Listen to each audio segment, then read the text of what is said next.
ಮೊದಲ 3 ತಿಂಗಳಲ್ಲಿ ಏನು ತಿನ್ನಬೇಕು ಅನ್ನೋದು ಮಾತ್ರ ಮುಖ್ಯ ಅಲ್ಲ, ಏನು ಯೋಚಿಸಬೇಕು ಅನ್ನೋದು ಇನ್ನೂ ಮುಖ್ಯ. ಬಹಳ ಜನ ಕೇಳ್ತಾರೆ, ಮೊದಲ ತಿಂಗಳಲ್ಲಿ ತಿನ್ನೋದ್ರಿಂದ ಏನು ಪ್ರಯೋಜನ ಅಂತ. ಮಗು ಇನ್ನೂ ಚಿಕ್ಕದೆ ಅನ್ನೋ ಭಾವನೆ ಬರುತ್ತದೆ. ಆದ್ರೆ ನಿಜವಾಗಿ ಹೇಳ್ಬೇಕಂದ್ರೆ ಇದೇ ಮೊದಲ 3 ತಿಂಗಳು ಮಗುವಿನ ಅಡಿಪಾಯ ಸಮಯ. ಈ ಅವಧಿಯಲ್ಲಿ ಮಗುವಿನ ಮೆದುಳು, ಹೃದಯ ಮತ್ತು ಬೆನ್ನುಹುಳಿ ಬೆಳೆಯಲು ಶುರುವಾಗ್ತವೆ. ಅದೇ ಸಮಯದಲ್ಲಿ ತಾಯಿಯ ಮನಸ್ಸು ತುಂಬಾ ಸಂವೇದನಾಶೀಲವಾಗಿರುತ್ತದೆ.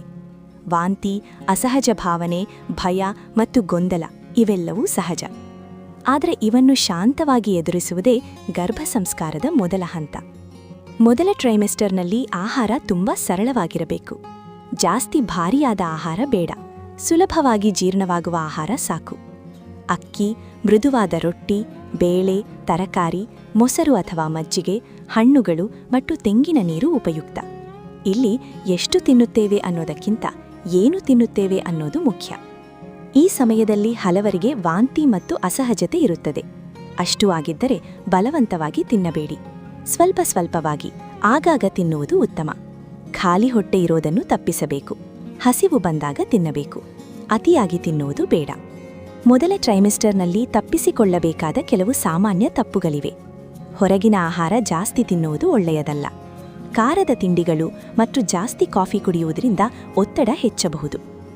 ದೇಹದಲ್ಲಿ ಕಾಣಿಸಿಕೊಳ್ಳುವ ಲಕ್ಷಣಗಳ ಬಗ್ಗೆ ನಿರಂತರವಾಗಿ ಇಂಟರ್ನೆಟ್ನಲ್ಲಿ ಹುಡುಕುವುದು ಮನಸ್ಸಿಗೆ ಒತ್ತಡ ಕೊಡುತ್ತದೆ. ಅದಕ್ಕಾಗಿ ಎಲ್ಲದಕ್ಕೂ ಇಂಟರ್ನೆಟ್ ಮೇಲೆ ಅವಲಂಬಿಸಬೇಡಿ. ನಿಮ್ಮ ದೇಹದ ಮಾತು ಕೇಳುವುದು ಅತ್ಯಂತ ಮುಖ್ಯ. ಇದೀಗ ಮನಸ್ಥಿತಿಯ ಬಗ್ಗೆ ಮಾತನಾಡೋಣ. ಮೊದಲ ಟ್ರೈಮೆಸ್ಟರ್ನಲ್ಲಿ ಭಯ ಬರುವುದು ಸಹಜ. ಮಗು ಸುರಕ್ಷಿತ ಇದೆಯಾ ಅನ್ನೋ ಚಿಂತನೆ ಬರುತ್ತದೆ. ಆದರೆ ಈ ಭಯ ಹೆಚ್ಚು ಸಮಯ ಮುಂದುವರಿದರೆ ಅದು ದೇಹದಲ್ಲಿ ಒತ್ತಡ ಉಂಟುಮಾಡಬಹುದು. ಆ ಒತ್ತಡ ಮಗುವಿನ ಮೇಲೂ ಪರಿಣಾಮ ಬೀರುವ ಸಾಧ್ಯತೆ ಇದೆ. ಅದಕ್ಕಾಗಿ ಈ ಅವಧಿಯಲ್ಲಿ ಶಾಂತ ಮನಸ್ಸು ಬಹಳ ಮುಖ್ಯ. ನಿಧಾನವಾಗಿ ಉಸಿರಾಟ ಮಾಡುವ ಅಭ್ಯಾಸ, ಮೃದುವಾದ ಸಂಗೀತ ಕೇಳುವುದು ಮತ್ತು ಧನಾತ್ಮಕ ಮಾತುಗಳನ್ನು ನಿಮ್ಮೊಳಗೆ ಹೇಳಿಕೊಳ್ಳುವುದು ಉಪಯುಕ್ತ.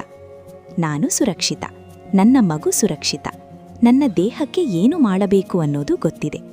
ಇಂತಹ ಮಾತುಗಳು ಮನಸ್ಸಿಗೆ ಧೈರ್ಯ ಕೊಡುತ್ತವೆ. ಈ ಸಮಯದಲ್ಲಿ ಬೇಡವಾದ ವಿಚಾರಗಳಿಂದ ದೂರವಿರುವುದು ಉತ್ತಮ. ಭಯ ಹುಟ್ಟಿಸುವ ಕಥೆಗಳು, ನಕಾರಾತ್ಮಕ ಮಾತುಗಳು ಮತ್ತು ಇತರರ ಗರ್ಭಧಾರಣೆಯ ಜೊತೆ ಹೋಲಿಕೆ ಮಾಡುವುದು ಬೇಡ. ಪ್ರತಿಯೊಂದು ಗರ್ಭಧಾರಣೆ ವಿಭಿನ್ನ ಅನ್ನೋದನ್ನು ನೆನಪಿಟ್ಟುಕೊಳ್ಳಬೇಕು. ಮೊದಲ ಟ್ರೈಮೆಸ್ಟರ್ ಅನ್ನೋದು ಪರೀಕ್ಷೆಯ ಕಾಲ ಅಲ್ಲ, ಇದು ನಂಬಿಕೆಯ ಕಾಲ. ನಿಮ್ಮ ದೇಹದ ಮೇಲೆ ನಂಬಿಕೆ ಇಡಿ. ನಿಮ್ಮ ಮನಸ್ಸಿನ ಮೇಲೆ ನಂಬಿಕೆ ಇಡಿ. ಸಂಪೂರ್ಣವಾಗಲೇಬೇಕು ಅನ್ನೋ ಒತ್ತಡ ಬೇಡ. ಶಾಂತಿ ಮತ್ತು ನಿರಂತರ ಆರೈಕೆ ಸಾಕು. ಇದೇ ಮೊದಲ ಟ್ರೈಮೆಸ್ಟರ್ ಗರ್ಭಸಂಸ್ಕಾರದ ಅರ್ಥ. ಈ ಮಾಹಿತಿ ನಿಮಗೆ ಉಪಯುಕ್ತ ಅನಿಸಿದ್ದರೆ ದಯವಿಟ್ಟು ಈ ವಿಡಿಯೋವನ್ನು ಇತರ ಗರ್ಭಿಣಿ ತಾಯಂದಿರ ಜೊತೆ ಹಂಚಿಕೊಳ್ಳಿ. ನಮ್ಮ ಗರ್ಭಸಂಸ್ಕಾರ್ ಚಾನೆಲ್ ಅನ್ನು ಅನುಸರಿಸಿ. ಮುಂದಿನ ವಿಡಿಯೋದಲ್ಲಿ 2ನೇ ಟ್ರೈಮೆಸ್ಟರ್ ಆಹಾರ ಮತ್ತು ಮನಸ್ಥಿತಿ ಬಗ್ಗೆ ವಿವರವಾಗಿ ಮಾತನಾಡುತ್ತೇನೆ. ಧನ್ಯವಾದಗಳು.